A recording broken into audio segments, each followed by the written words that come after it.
Tēnā koutou katoa, goeiedag. Bienvenue à tous. Welcome. My name is Dr. John Kleinsman. I'm director of the Nathaniel Centre for Bioethics, joining you from Wellington in Aotearoa, New Zealand today. Our webinar is the 11th one we've done in the series as part of the Drs-say-no International Network. What are we saying no to?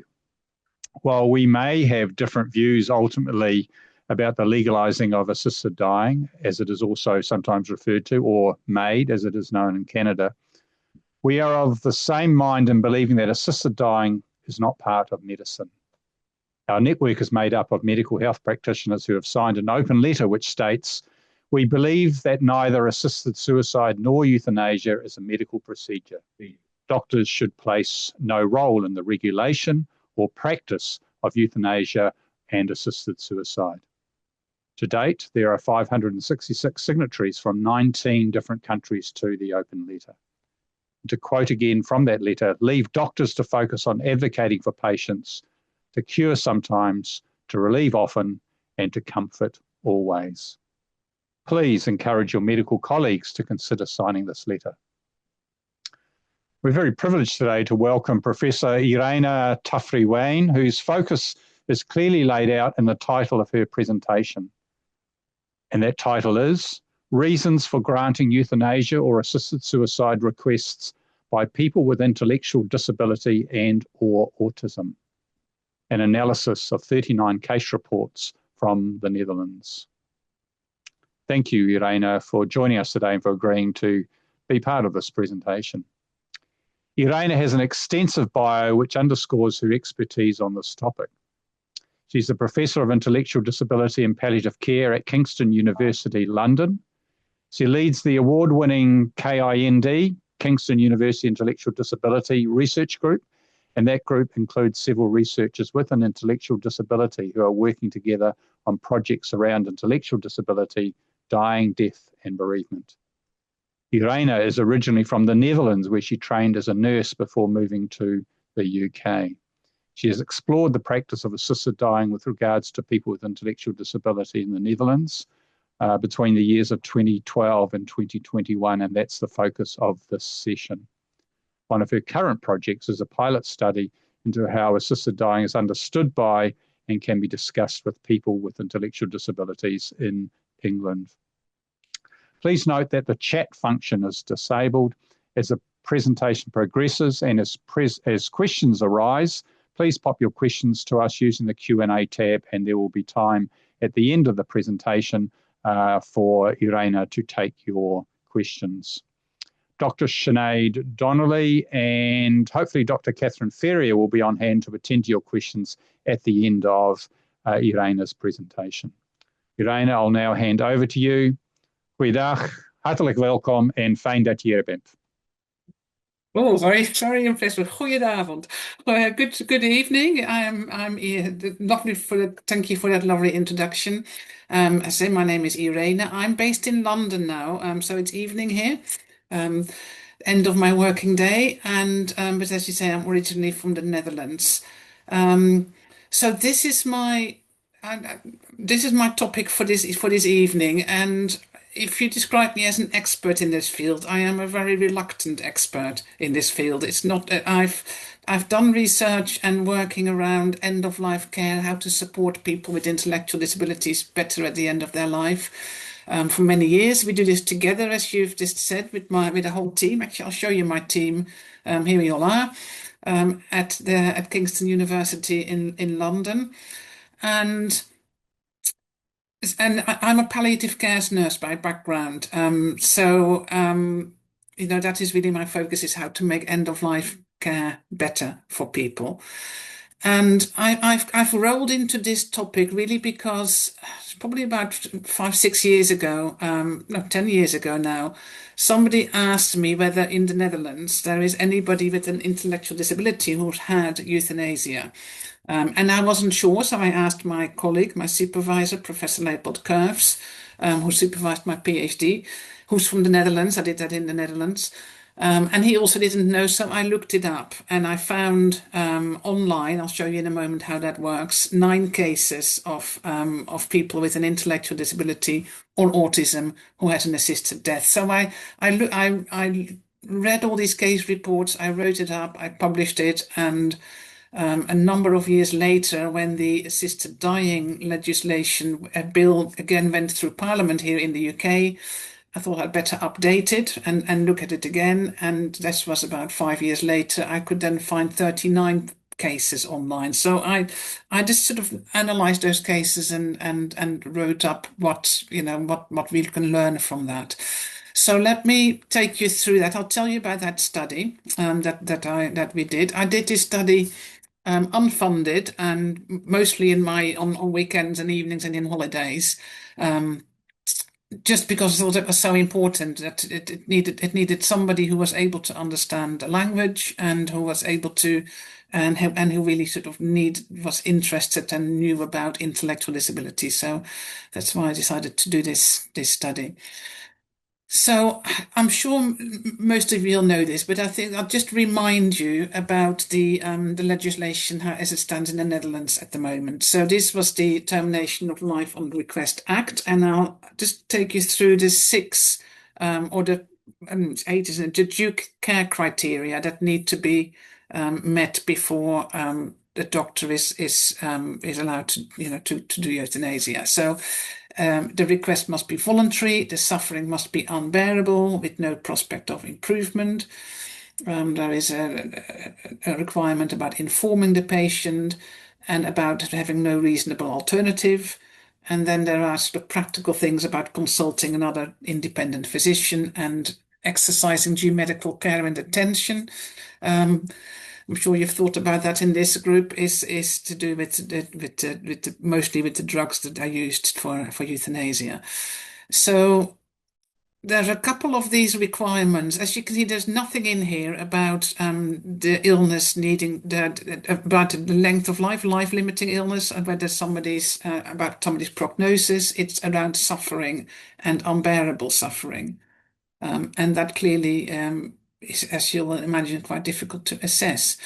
So every time a doctor carries out euthanasia or an assisted death, they have to report this to the Regional Euthanasia Review Committee, and they have to demonstrate in their report how these and why all these criteria were met. And I think it's probably one of the most transparent systems in the world because of this reporting. It is limited, but at least there is some sort of transparency and reporting going on about numbers. So this committee reviews every case of euthanasia, and a selection of those are published online, and this is the website where they publish this. So, and there's sort of categories that you can sort of search by year and by condition and by age. So I thought I'd just put into the search box autism, intellectual disability, all the different terms related to that. And that is how I initially found these 9 cases. And as I say, when I repeated the exercise, I found 39, and that was in 2020 up to 2021. So, and when you open this, then this is why I say it's helpful. It's helpful if you can read Dutch. But here the doctors or the committee has summarised and described how the doctor has explained what this suffering consisted of, why the patient asked for a termination of their life, and all the other sort of things that the criteria that have to be met are demonstrated here. And if the committee that reviews this isn't sure or has questions, they will call the doctor in for further explanations. And when that happens, there is actually more description, and these reports are slightly more detailed. So this is what I looked into. I looked through for my final study with these 39 cases. We read these reports, and I was particularly interested in the question there was, what were the reasons for people's unbearable suffering and no prospect of improvement? So why did the people who had an assisted death ask for euthanasia? and how did the doctor come to the conclusion that their request fitted the criteria because their suffering was indeed unbearable or there was no prospect of improvement. That's what I looked at. So I did this with my colleagues. So I looked at Leopold Curves in the Netherlands and Baroness Sheila Hollins, Baroness Ilora Finlay in the UK helped with this. Of these four, Leopold is the only one who can also read the cases in Dutch, but I translated them. And we discussed each of these cases together. So what I found was that of these 39 cases, there were 15 people who had an intellectual disability, 20 people who were on the autism spectrum disorder, and 4 people who had both these conditions. It doesn't mean, I have to say, it doesn't mean that there are that is all the people with autism or intellectual disabilities, because the committee just publishes a small selection of cases out of the thousands. There's just a few hundred each year are being published. So I don't know whether this is representative, and I don't know whether, sometimes the fact that somebody was autistic or had an intellectual disability was only mentioned in passing in these reports. So it may be possible that there are others that I missed. And here you can see some of these the way that we've analyzed this. So in this, I basically picked out every single mention of something that was causing the suffering, and then grouped them into categories and themes. So these are the ones summarized under the social isolation that we found, and it says things like eenzaam. That means lonely, needs emotional attention but doesn't get it, can't really get on with people, is being bullied because he's different from others, longs for social contact, but he's not managing it. Is those kind of things that I wrote down. So that's how I came to the description that I'm giving you now. So of these 39 people, what I looked at is what were the reasons for these people to ask for an assisted death and for it being granted. And for 8 out of these people, I couldn't find any other reasons for suffering in these reports than what would really be the characteristics of the intellectual disability itself or of the autism. Those were the only things that were described in the report as causing the suffering, and therefore the person having euthanasia. So an example of that is he longed for social contact, but he was unable to connect with others, and this reinforced his sense of loneliness. The consequences of his autism were unbearable for him. And as you can see, this was a man in his 20s who was an autistic man and who had an assisted suicide in 2021. I have to say, maybe at this point, the doctors sort of really struggled with these, with these situations. Actually, I'll come back to that later, but it is not something, and that this study and this publication has been picked up by the press, and I've seen sort of press reports where it says doctors in the Netherlands are killing people with autism. And it's not as simple as that. I mean, the doctors really struggled and tried their very best to find, other ways of helping this patient or this person. But in the end came to the conclusion that that there was no prospect of improvement. We can question that, and we may well do that, but that is what was written in the reports. Here's another example. As he had never been able to keep up with society, he had become insecure with recurring depression, and due to his intellectual disability, he felt great pressure of the world on him which he could not handle. His autistic traits made it increasingly difficult for him to cope with changes around him. So this was a man in his 70s, and these, as I explained earlier, these people, so they didn't have a terminal illness. It was, and they didn't, have a limited life expectancy. This is an older man, but the other man said there was people in their 20s and 30s as well. So that was the first 8 people. For another 8 people, their suffering was caused by the fact that their intellectual disability or their autism really made it too difficult for them, in their own opinion, and the doctor agreed, for them to cope with aging or with the illness. That wasn't in itself life-threatening. So I think these people also really, it was their intellectual disability or their autism that led to their euthanasia request, because they had conditions that most people in the population probably wouldn't have died of, or wouldn't see as something that they couldn't live with. So here is an example of that. Here was a woman who had a stomach resection due to her for stomach cancer. So her stomach was greatly reduced. That meant that she had to really eat only small meals, and she couldn't do, she had to eat small regular meals because of the change in her in the size of her stomach. And it said, given the severity of the patient's autism spectrum disorder and the resulting need for control, order, and routine following the resection of her gastric cancer, she was unable to adapt her eating patterns to the extent that would prevent malnutrition. In other words, changing her habits was more stressful for her than starvation. And this woman, from reading the report, it sounded like her cancer, well, it wasn't really cured, but it was deemed to be a successful operation, and she would have lived, probably considerably longer if she hadn't requested the assisted death. And then in another 8 people, there were issues like these, like the loneliness and the not feeling part of it, or not coping very well with life, that were strongly associated with having the intellectual disability or being autistic. It wasn't the only factor, so there was often quite a range of mental health conditions, for example, and sometimes also physical conditions, but they had a significant contributing factor to that. And then the last 15 people were people whose suffering was really only due to physical or psychiatric conditions, and that wasn't related to the person's intellectual disability.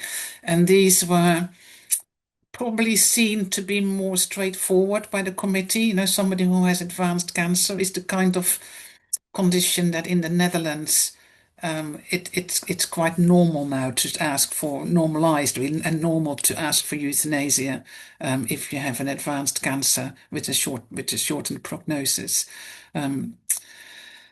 So I'm just going to give you some examples of these kind of causes or reasons for people having an assisted death. So I said almost more than 3/4 of these people of this case report cited loneliness and social isolation as a reason for wanting an assisted death. Like this case, she suffered from social isolation that her behavior had led to. Meetings were disturbed by her shouting. People thought her repulsive. Nobody wanted to be near her. She was unable to give her life meaning in any other way. So there was clearly a woman who suffered from the way she related to other people, and other people found her quite difficult, probably, to be with. Yeah, that was just quite a striking example, I thought, of the reasons for giving somebody an assisted death. Physical symptoms such as pain, they were quite straightforward. Being dependent on others, so patients couldn't cope with losing their fixed routines, with increased dependence, making people frustrated, desperate, and sad. And a lack of resilience or coping, that came up quite a number of times in these reports. Said the patient had insufficient strategies to cope with his illness. For example, this is quite a typical example of that sort of description. And it's simply poor quality of life. He was a man in his 50s who had an intellectual disability, an autism spectrum disorder. I was quite struck that this was written as a reason for him asking for an assisted death, but also a reason for the doctors granting it, that the patient could not be the person who he wanted to be, with a job and a family. And loss of hope. That was a very, this was actually, it almost felt like this was a standard sentence, because literally exactly these words came back in very many of the reports. He suffered from the hopelessness of his situation. And I think that's probably because the doctor has to demonstrate that, because that is one of the criteria for, for having an assisted death, is that it has to be hopeless without prospect of any improvement. And then a lack of flexibility, which is related often autistic people often find it very difficult, for example, to cope with all the changes, never being able to keep up with society, making it increasingly difficult to cope with changes. And that becoming more of an issue for people, reaching, becoming more frail or developing conditions that require them to change their routine or their habits. And that was quite difficult for some people. So that's all quite striking and quite stark, in my view. But I also looked at what the physician's response was to these cases, and as I said earlier, in most of most of these patients or these people, there was probably a couple of years of a trajectory where physicians, sort of suggested things and wanted somebody to try different treatments or different, programs or whatever before they granted the death, and also to say that um, most of these cases were reviewed by the like a specialist clinic, the euthanasia clinic, where there are physicians and a team that assesses requests from people for whom the GP finds it too complicated or doesn't, for whatever reason, doesn't feel able to do the euthanasia or to go on that trajectory with the patient. And the physician is usually the first, is usually the first person that the patients go to. But it was striking how many of these cases their GP had said, this is too complicated. I don't think this person fits the criteria. I find this too difficult. I can't do this. And then therefore the patient went to this specialist clinic. It did mean therefore, and I did question this really in my mind, is that sometimes that meant that the physician at the clinic or the psychiatrist often hadn't really known the patient for very long. Before they sort of, agreed or approved their request. So in a third of cases, the physician noted that there was no prospect of improvement because I suppose the suffering is caused by intellectual disability, autism. That's not going to change. So this is in a quote. According to the physician, the huge burden of suffering had to be seen in the context of the patient's limited resilience and coping, which was a result of his limited intelligence and his near absence of the ability to reflect. And so that's the question really that we're asking ourselves now at the end of this, having done this study, whether there are sufficient legal safeguards and what the implications are for vulnerable people to people like people with intellectual disability or autism, to ask for euthanasia. And I'll show you a little bit about our next study, and then I'll tell you a little bit more about my thoughts before we then open it up to the floor. So that was my study there. That was published. Here is the published paper, and the and if you've got your phone with you, but there's a QR code. Otherwise, you could just put this into Google and you'll find it. And interestingly, this was the most downloaded paper for that year. So it's clearly something that that is people found important and interesting.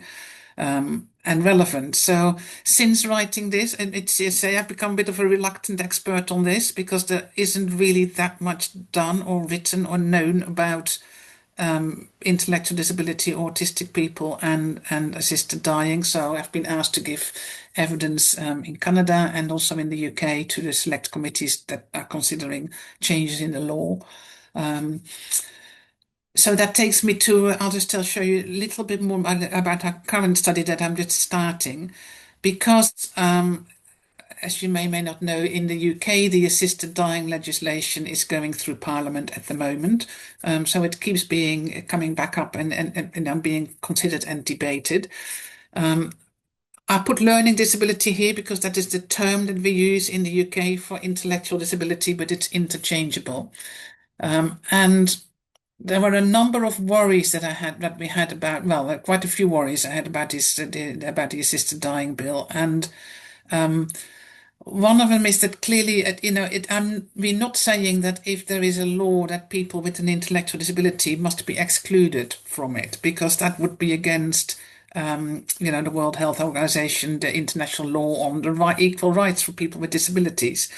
So people do have to have capacity to, and so, clearly therefore people with a more profound intellectual disability would be excluded because they wouldn't be able to understand and have the capacity.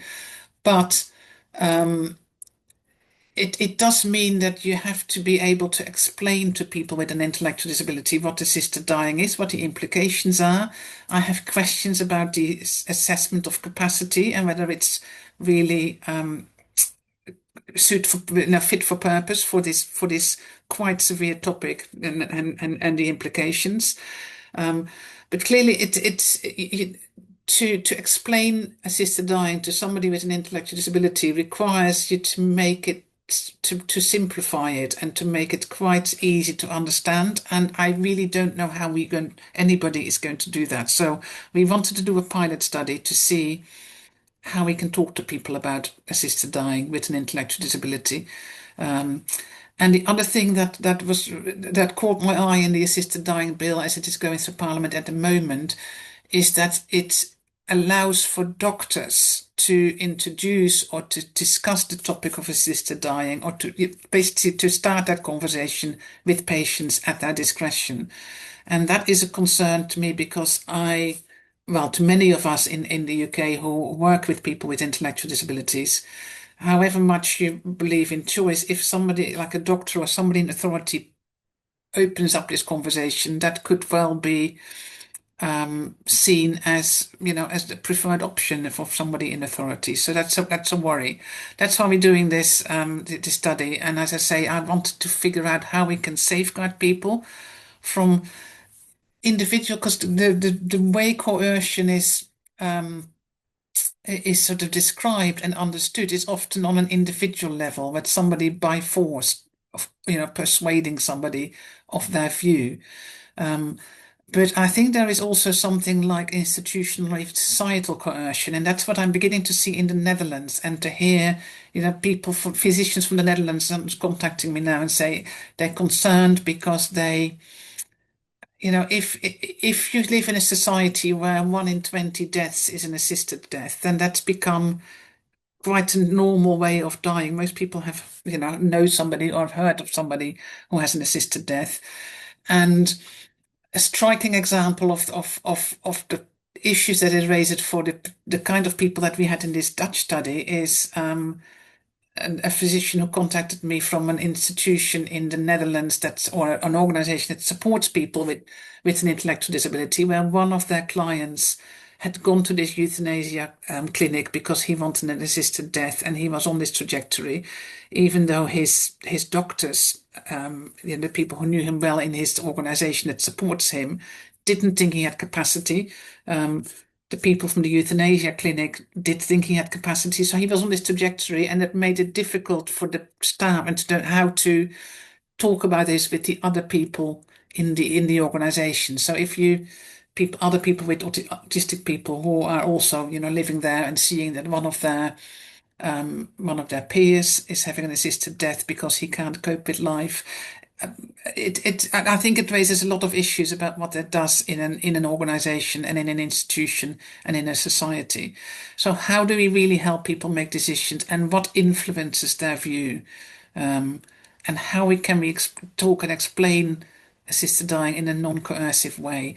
So I didn't really want to do this study, but I think we have to, because it is a topic that's on the table, and we need to be we need to be ready really for this to be addressed in organizations and in society. So we are going to ask people with an intellectual disability in interviews, in focus groups, what they think assisted dying is, what their questions are, what their worries, what information they might need, where they find the information, and they say what influences their views. So that's just starting now. We literally starting recruitment. We've just had ethical approval for that study, and we're just sending out this flyer to see if we can get some people in this as a pilot study, just to see what kind of things we can do. So I'll leave this slide up for a moment, because this is my email address. This is the QR code takes you to the Kind Research Group website. That doesn't actually have any information about this particular study on it. If you Google me. I've also got my own website, which has all the publications and all our projects on it as well. And I'm just doing a plug. I don't know where you are in the world, but if you are awake on Thursday, it's actually the 8th of June. This is a wrong date. It should be 8th of June. It's then at 1 o'clock to 1:45. Then that's the date for our own webinar, which is a completely different topic. I think I will stop sharing now. I just realized I have quite a lot more to say about this whole issue of, what it means for somebody with an intellectual disability to be granted euthanasia because of something that's a lifelong condition and not an acquired condition. And I think that raises questions about, this whole business of what does suffering consist of. And there's many questions, as you can imagine, but I think we'll stop there and see if there's anybody that wants to that has any particular comments or questions about this. Thank you, Irene, for some very useful, very probing, and certainly for me, quite distressing or quite concerning insights. This is going to become a question that we need to face, and I think it's great that somebody like you is willing to do that. Even if I'm picking up at some level, you would prefer to be doing some other sort of research, you're recognising the importance of this question. And certainly in the work we've done here in Aotearoa, New Zealand, this is one of the concerns that was raised by disability organisations very early on. And we certainly experienced in our conversations with parliamentarians a lack of understanding, a lack of awareness, and a lack of preparedness actually to engage with the questions that people or disability organisations were in fact raising. They were very, very quick to dismiss those. Could I just say to those of you who are on the webinar, please put your questions into the Q&A. Irene has said that she's willing to take questions, and maybe while that's happening, a question from me, Irene, relating to the reports. These are clearly the expressed views of the physicians and will reflect certain discussions or the process that they've been part of related to a particular case.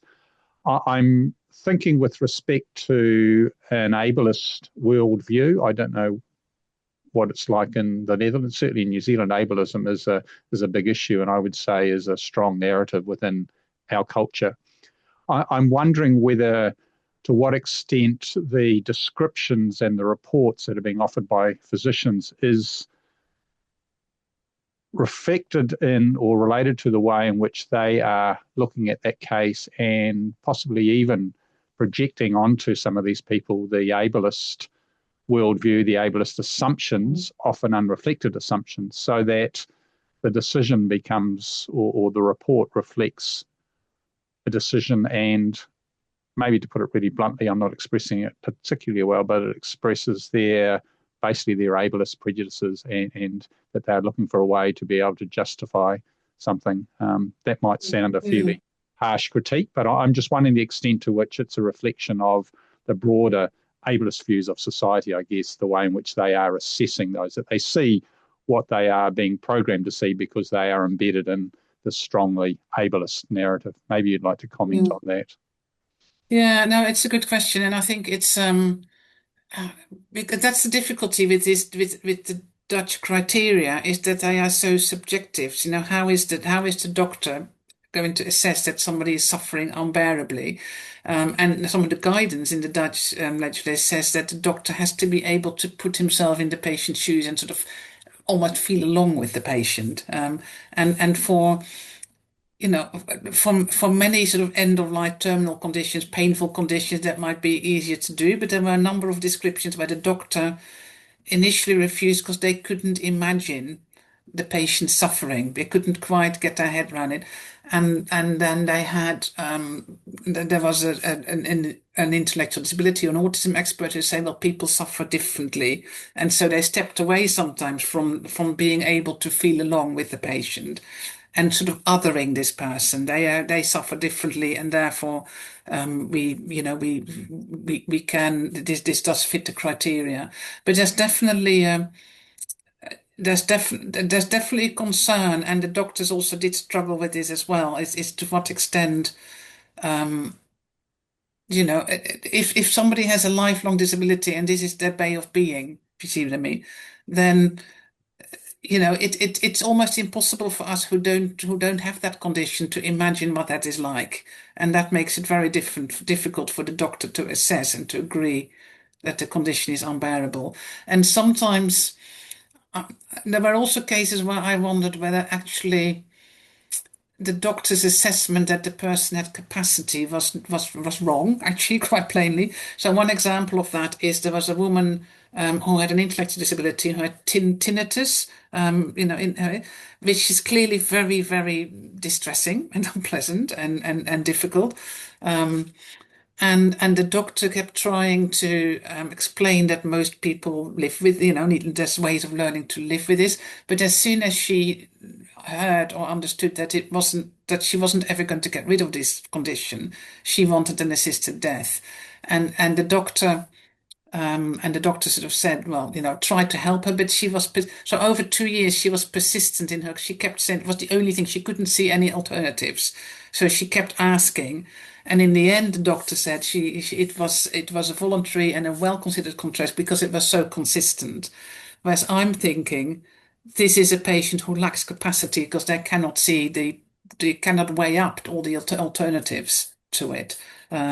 So there's examples like that where it's a really tricky thing for doctors to balance, and I didn't envy them having to, make these decisions. But it's definitely a concern that more quickly for people with disabilities and who live in situations that you and I maybe can't imagine, and we might find distressing if we try to imagine ourselves in them. People live really good qualities of lives and have a. So it's. I also didn't, having said that, want to say that it was also very clear that the patients did suffer.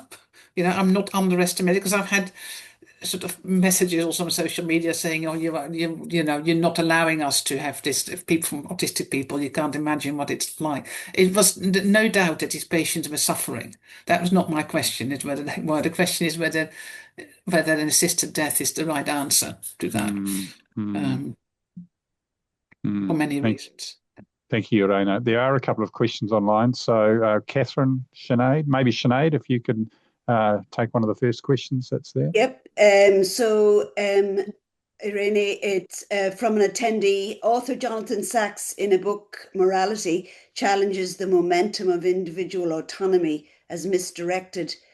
Rather, a focus on community morality that includes family and communities as needing and is often absent in our discussions.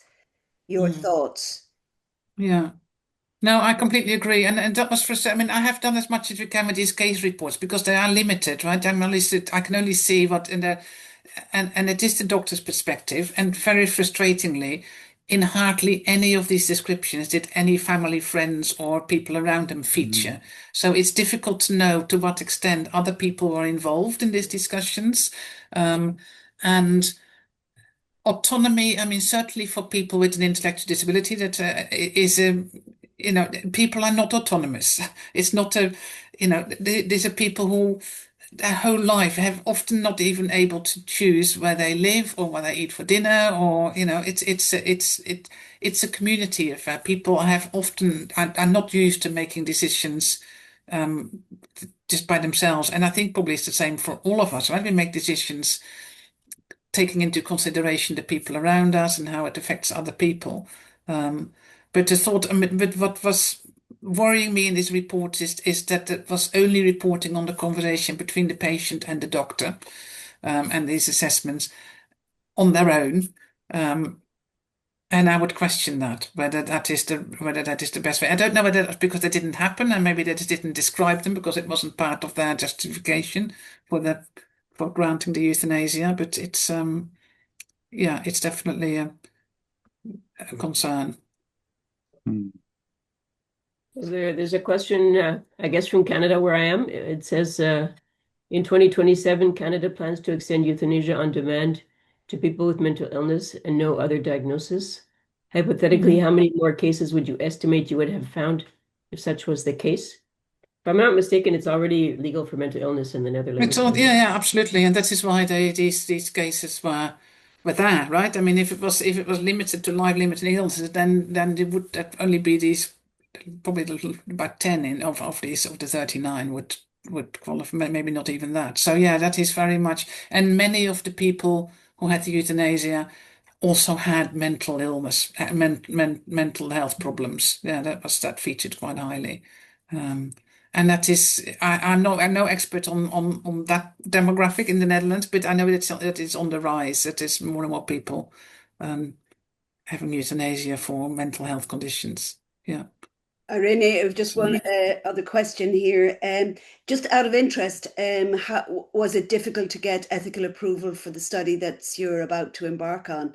I'm curious, because in this area, particularly intellectual disability plus assisted dying, that's a tricky combination to get ethical approval.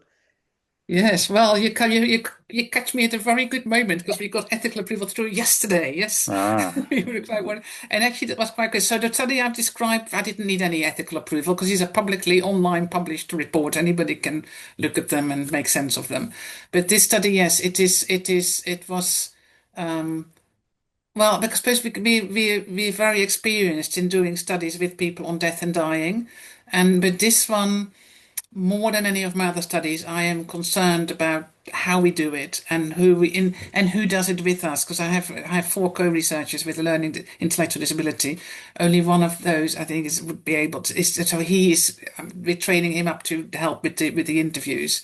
And our interview schedule we had very carefully explained and described. You know how so it's what was interesting, the sticking point for the experimental sticking point, and the question they raised, which I thought might hold it up, but in the end it didn't, is I was surprised they approved this because our information materials for the study do not explain what assisted dying is. Right? Usually when you do a study, you say, this is a study about so and so, this is what that means, right? In this case, all I have said is this is a study about assisted dying.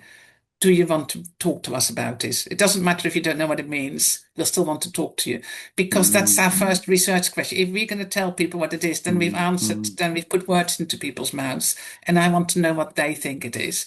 And the only thing that the ethics committee wanted us to add, because halfway through the interview, we then asked them, we then will explain in a carefully thought through wording what assisted dying is. I'm trying to remember how we explained this. It's something like assisted dying is when a person wants to die and asks the doctor to give them something that makes them die, and they take it and then they die. That's the question. That's the explanation. And we thought long and hard, what does the doctor give them? You know, and I say doctor because in most that is what it is at the moment. Even though I know that your organisation is not, doesn't think that is right, and that's a very valid view. But what the committee wanted us to add to that information was that it's not legal in the UK. And that it's a criminal offence and doctors can go to prison for a very long time, if not very long, but they can go to prison for it. And they wanted us to put it on the information sheet as well. And I pushed back and said, actually, we can't put that on because we can't say that without explaining what it is. And we can't, I don't want to explain this on an information sheet. I want to do this in an interview when we can explain it to people. So that's why, and they've approved it. So I think if you show that you can do it sensibly and carefully, we have a distress protocol, we have a whole advisory group of people who are very sensitive to this. But it's yeah. So I'm pleased that it's gone through a proper ethical process, and we can demonstrate that. So yeah, thanks. If I could make a comment and ask a question about decision-making capacity. I work in dementia, and there's a lot of parallels, obviously, between dementia and the population that you're talking about. And MAID, or euthanasia by advance request, just became legal in Quebec about a year and a half ago. for people with dementia after their diagnosis. And I do a lot of capacity assessment, and one thing that I understand, I do it in cognition, but I'm learning about it in psychiatry, is that it takes a high degree of capacity to make a more complex decision and one that has greater consequences, which euthanasia would be certainly for the consequences and probably for the complexity as well as far as understanding. So if I understand correctly, the study that you're planning is to see if you can explain things in a way that people could capably make that decision. Is that correct?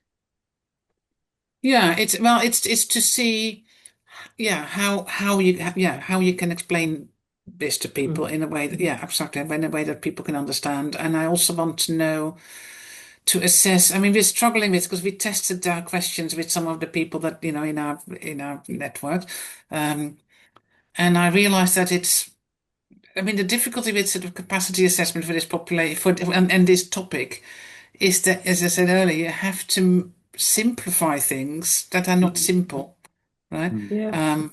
And that is, and I also, and we'll see what happens. I'll be interested to see whether that comes out in this study, whether people, how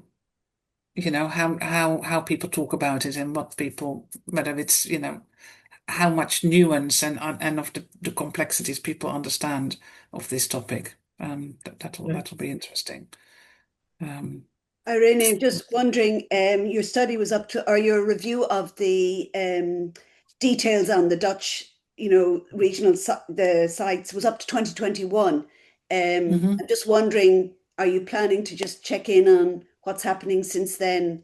Well, I was just thinking, getting ready for this, and getting making my cup of tea. Thinking I should have checked to see. I should have done another check, because it's 5 years now since I haven't done that. And I sort of also.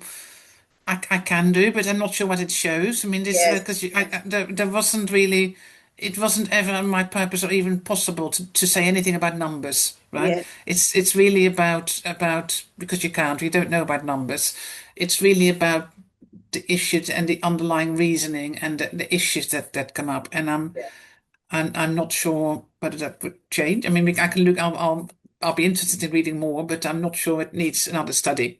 yeah, I think the next studies are different ones now. I really want, in the Netherlands, I would love somebody to really do a proper case study approach, where you really look not just at the doctor's report, but at everybody who was involved, just to understand all the complexities yes. of what Thank, happened. A comment from me, Irene, and a couple of questions. Perhaps starting with the questions. You mentioned about the absence of families' views in the reports, or in the material in the reports. And I wondered about whether anybody or you had thought about interviewing those families in terms of gathering their, obviously post-death, gathering their thoughts and reactions, getting them to tell their stories. That could be quite insightful. And what was my other question? Also, I imagine in a society such as the Netherlands, where assisted dying has been legalised for some time, and you say that 1 in 20, and I know in some areas, in some postcode areas, the numbers are actually higher than that. I wonder whether there are people with autism assisted dying, or there must be people with autism assisted dying, who in fact already have an experience of a family member, maybe a sibling or a parent, and I'm wondering whether anything had been done on that. And then my comment was really about how encouraging it is to see that you are, in a sense, I think, challenging the ethics committees, because many of what is considered good protocol is based on the fact that research involves people who are competent and able to give consent and whatever. So it's good to see that the ethics committees are willing to be flexible to allow for different approaches, given people's have different abilities. So that's my comment. And there's two questions: one about families' views, and also disabled people's experiences of assisted dying. Definitely. I mean, the trouble, yeah, I think those are the next studies that needs to be done. And also I would love to, I think what is needs to be done is to sort of talk to people who have a death wish, who are people, autistic people, just to follow that through. The thing is, I'm not in the Netherlands, right? I'm based in the UK, so I don't feel able to do that study. But I hope somebody will. Mm. Yeah, I think that is important. That will be the next steps. And it was interesting when we tried our research interview questions with some of my colleagues with disabilities. We used scenarios, right, rather than sort of a picture, rather than saying what do you think of this, we're showing a picture of a woman, in a hospital bed, and somebody's next to her, and we say this person is really ill, hasn't got long to live. Doctor knows she's going to die. She wants an assisted death, and we're asking the people to think through as many reasons as possible of why that might be, and also the opposing one. So there's another scenario where we say this person is equally ill, but he absolutely does not want an assisted death, and why might he not want it? So, and then we asked of people what, if possible, what bed they'd rather in it. And but it was interesting how the people that we've tested this with an intellectual disability immediately thought of what it was like for the person sitting next to the bed. They put themselves in that. I hadn't thought of that, but that's what they did. They said, "Oh, that person doesn't want mom to die yet," or things like something like this. Or um, so it'll be interesting to see. Yeah, we're trying to get people's experience and perspectives. And it's interesting then when clearly people are most likely, and our testing did say it's because they're in so much pain. That's why they wants to die. She's got a lot of pain. And when you then say, well, okay, well, now the doctor's given something and hasn't got any pain anymore. She's not in pain at all, but she still wants to die. Why? People really cannot understand. It couldn't give me an answer to that at all. So it was, it'll be interesting to see what comes out of this study. Irene, I was just thinking, even layperson finds it difficult to understand palliative care. So you could actually do another study where you're actually investigating people's Yeah. with learning disability, understanding of what actually palliative care is, as it's because that's Yeah. also quite complex to understand. Yeah. Absolutely, and I think that is my worry about, it's the autonomy question, coming back to that and giving people a choice, so if you want to have an assisted death, or what's the alternative? And I think people really need to understand what, what the alternative is. So if it is, somebody in this study that I did in the Netherlands, clearly people weren't ill, but terminally ill. But if you are, that like you would be in the UK if that became law, then you'd have to say, right, well, you've come to the end, we need to make some choices here. You're very ill now. We can, support you like this or like this. And then you might get weaker and you might be in bed more and then you can't get out, but your family would come to you to visit you. All this, we can support you. You can do all that. Or do you want to die now? I mean, that's the question really. But if you just say, did you have this illness? Do you want an assisted death? Yes or no? Then that's not really a choice, is it?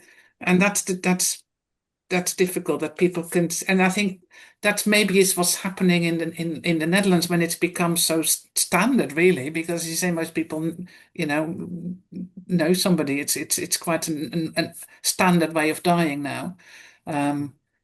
Is that's what people think is normal, and it's what happens, and therefore it's difficult to really weigh up alternatives if that's not what you've seen, and particularly if then somebody raises the issue, particularly if it's a doctor, that really worries me. So. Yeah. And that's a very topical question at the moment here in Aotearoa, New Zealand, and also in some of the states in Australia, where they are moving away from a regime that didn't allow doctors to raise it to one where that is becoming part of the law. So, Yeah. Irene, we Yeah. have no other open questions at this stage. I have I a want question. Catherine, sorry. No, it's okay. I could ask questions forever because there's so many things that this raises. But what I was going to comment and ask you is that a lot of the explanations of in the first study you presented of why people wanted to die, they were really you could say it's because of their disability, but you could also say that it was for social reasons, right? Because it was like a completely misfit between who they were and what the world around them was able to do for them and how the world around them was absolutely. And so then Absolutely. and that we're seeing that a lot in Canada now, people who don't get services or who don't have care, or who don't have families or don't have homes or whatever. And in a sense, that's a misuse of the euthanasia law, because that's not what they were passed for. They were passed for illness, right? And how do you fit that together in this context? Because it's, as you said, it's a context where everybody needs social support. Oh, no, absolutely. And it was, and in some cases it was explicit that there wasn't the right support, that they might have benefited from living in some sort of service or setting that just wasn't there. And so that was the tension, because the doctor could see this person was suffering terribly. It wasn't going to be getting any better because they live in the wrong society. Society isn't supporting people in a way. And one example of that was a man, an autistic man. I think he'd also had an intellectual disability, probably in his 50s or 60s, can't quite remember, 50s I think, who had lived with his parents all his life and managed his life really very well, but his parent had died the year before. And so now he had all these changes and he really couldn't hack it, right? And so now I'm thinking, isn't this something that you could have seen coming? That, that if somebody is in their 40s and their 50s and live with their parents, that you'd need to begin to prepare something for. And so what this man needed was really very, very intensive support, one-to-one support for his bereavement, right? That there is, and to learn to, to have support to live in a different way, which was terribly, terribly difficult. But I'm not sure euthanasia was the answer to that issue. Shouldn't have been. So and that's the difficulty, is that these societal shortcomings. And we know that, and that's not a concern in the UK for people with an intellectual disability, that life isn't an equal playing field, and people are forever not getting the healthcare they need and dying premature deaths because because of choices that are not made for them. So that's difficult. Yeah, that was a great question, Catherine, and well answered, Irene. Sinead or Catherine, do you have any other comments or questions? No, thank you. That's great. Thanks, Irene. Thank you so much. Good. Irene, is there one last thought you'd like to share with us before we finish? Putting you on the spot. All I can say is people's lives matter. People's lives matter, really, and every life is worth living. And if somebody feels their life is not worth living and that's why they want to die, then I think it's up to society to make sure that their life is worth living and to help them. Yeah. That's a great way to end this webinar. Going back to a comment I made earlier, we worked closely with a number of disabled people and disabled people's groups during the passage of legislation in New Zealand, and they routinely felt that they were either not listened to or misunderstood or experienced paternalism. I think what you're doing is giving voice to disabled people, and I think that's something that I personally find very inspiring, having had a bit of a background in working with disabled people. So thank you for the work you're doing. Thank you for the research you're doing. We look forward to reading more about your research in the future and hope it continues. And particularly grateful to you at the end of a long day for taking the time to share about your work and to share your insights and to pose questions, I think, that are really, really important ones in jurisdictions that are possibly thinking of extending their legislation. So hartelijk bedankt and tot ziens, Irene. Thank you again. And thank you to all those who have joined us this evening to listen with Irene. The presentation has been recorded, and in due course it will appear on the website of Drs-say-no International, so it will become available in the next week or so. And on that note, goodbye, everybody. Okay. Thank you. Thank you so much.